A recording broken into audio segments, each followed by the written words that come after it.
Today we're going to look at the steps being taken to break the norm by a group of QA employees at ZeniMax Media and what it means for the future of the gaming industry. What's up everyone, Jack here with Hijack Gaming. I read an article the other day that covered the apparently smooth efforts that are being taken by employees who work in the QA department of ZeniMax Media, which is a subsidiary of Microsoft. The article sparked a few thoughts, some of which are informed by first-hand experience, that I think should be discussed. But first, I'm going to talk about a couple of quick points that are important for understanding the significance here. Looking at past attempts by big tech employees to unionize, you can usually see that these attempts often turn into an ugly piece of a company's history. Some of the largest companies in history have faced labor organization efforts such as Google, Amazon, Apple, Facebook, and Microsoft in this case. Often these companies, and many others outside of tech, put up some sort of fight against efforts to unionize. The reasoning usually boils down to three major reasons: a mediated relationship with their workforce, a cut in profit due to increased compensation for workers, a loss of control regarding employment decisions. These are actually the things I want to talk about, but I have one more thing to cover first. Quality assurance employees are the ones looking to organize in this case, over 300 of them actually. If successful, it will be the first of its kind and also the largest in the industry. Anyway, for those who don't know exactly what QA does in the gaming industry, let's talk about it. Quality assurance employees at ZeniMax and other companies like it test games before they are released to the public, meaning they find bugs in gameplay, code errors, and other things of the sort that can cause your experience to be subpar. Sounds like it is critical to game development, doesn't it? If you said yes, you're right, it is. More than it seems at face value, honestly. Anything technical or otherwise that can cause an error in the function of how a game is supposed to work should be tested as thoroughly as possible. One of ZeniMax Online's major titles is currently suffering from a major bug in its mechanics. The Elder Scrolls Online has been plagued by a block bug that broke the player's ability to consistently block an attack when the need arises. This seems small, but the impact is actually huge. ESO has many situations in the game that require you to be able to block in order to survive. So something as seemingly small as an inability to block suddenly becomes a whole scenario where players who compete for leaderboard status suddenly can't do so. The need to block, but not being able to on a reliable basis, can stop the completion of a good amount of content in the game. With the burden of such a detail-oriented job, wouldn't you think the QA is well taken care of?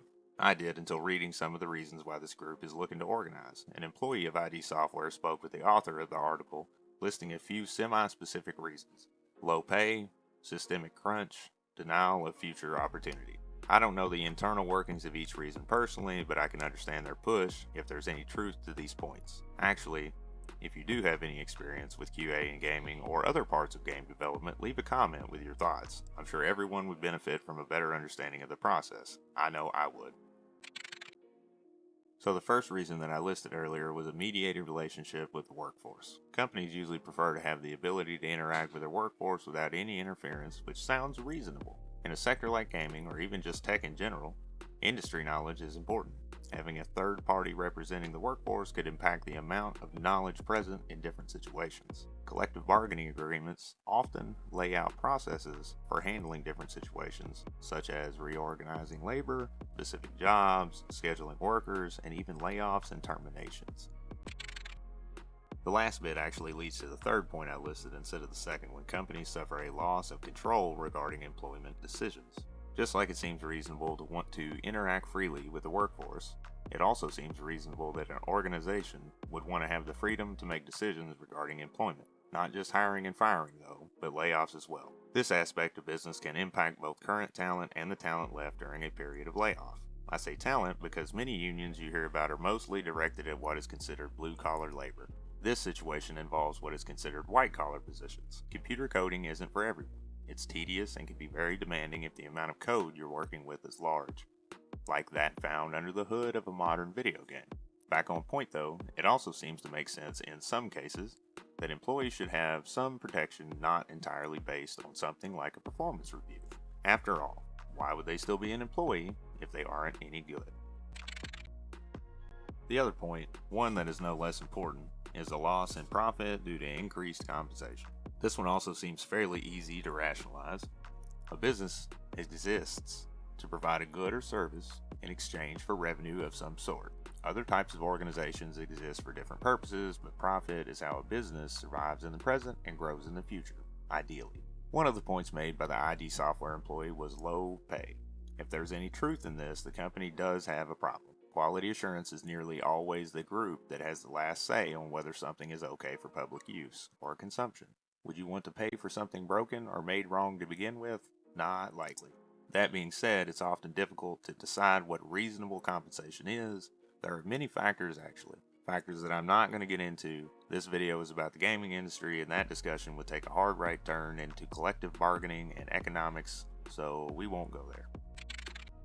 So, with all that being said, here's something I have thought about in this particular situation. Microsoft is facing an uphill battle to acquire Activision right now. Activision has had its own messes to clean up in the recent past, so showing support for the employees at a company currently owned may be a good stance to take, even if it means having a union, something we've established that companies do not enjoy.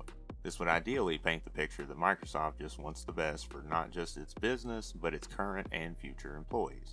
It's entirely possible that this has nothing to do with the merger, but bargaining usually boils down to leverage and posturing. So, what does all this mean for the future of gaming? Well, it could mean a lot of things, honestly. Not just for gaming companies specifically, but for all of Silicon Valley. As I mentioned in the beginning, the biggest companies in the world, tech companies mostly, have faced similar efforts to unionize over the recent past. In my opinion, this is a sign of two things. First, it shows that the status quo needs to be reevaluated. If employees were happy, this almost certainly wouldn't be happening. In fact, if you look at the function of a union, it is to represent employees in their best interests. Yes, some will argue otherwise, but the employees' interests still remain. Is it okay for someone who has spent a large amount of time studying their craft to be compensated the same as someone performing non-skilled labor? That answer is entirely up to you, but I'm guessing you wouldn't go to a doctor who didn't study medicine. The second thing this demonstrates, in my opinion, is a changing landscape for the gaming industry. I've been a gamer for nearly 3 decades. Yes, I'm old. When the earliest companies started developing and growing, gaming was shunned in large by most people. Now, it's beginning to change. Many more households welcome video games now more than ever before. As the gaming community grows, so does the demand for quality experience. This also means that people are more likely to follow careers in this industry. To me, that signals a need for similar growth and compensation opportunities for the people who bring us entertainment or escape or however you personally look at it. If the path there is with a union representing them, so be it. Microsoft, ZeniMax's parent company as of March 2021, has pledged to not interfere. So far, it seems like they're sticking to their pledge, which may mean a brighter future for employees of other organizations. If you would like more unbiased commentary about current events that are likely to impact the future of both specific games and the gaming industry as a whole, make sure to check out this video here to make sure you stay up to date.